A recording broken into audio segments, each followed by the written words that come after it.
ক্ষমতা থেকে একটি দলকে সরিয়ে আরেকটি দলকে বসানোর পরিকল্পনা ছিল না। জাতীয় নাগরিক পার্টি এনসিপির আহ্বায়ক নাহিদ ইসলাম নাহিদ একথা বলেন। তিনি বলেন, জুলাই গণঅভ্যুত্থান কেবল কোনো ব্যক্তির পরিবর্তন নয়, ক্ষমতা থেকে একটি দলকে সরিয়ে আরেকটি দলকে বসানোর পরিকল্পনা ছিল না, বরং কিভাবে রাষ্ট্র কাঠামোর মৌলিক ও গুণগত পরিবর্তনের মাধ্যমে জনগণের অধিকার রক্ষা করবে সেরকম একটি রাষ্ট্র প্রতিষ্ঠার আকাঙ্ক্ষা ছিল।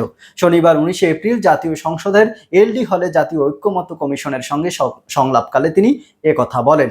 নাহিদ ইসলাম বলেন, গণঅভ্যুত্থানের ধারাবাহিকতায় একটি নতুন রাজনৈতিক দল হিসেবে এনসিপির আত্মপ্রকাশ হয়েছে। যে দলের প্রধান শক্তি ও ভিত্তির জায়গাটা হচ্ছে এই দেশের তরুণরা।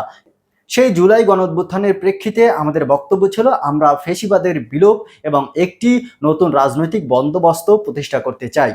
তো ভিউয়ার্স, নির্বাচন এবং অন্য একটি দলকে ক্ষমতায় বসানো নিয়ে কিংবা একটি দলকে ক্ষমতা থেকে সরানোর এই বিষয়ে আপনার যদি কোনো মতামত থেকে থাকে, সেটি আপনারা আমাদের ভিডিওর কমেন্ট বক্সে লিখতে পারেন এবং আপনারা চাইলে পরবর্তী ভিডিও দেখতে পারেন।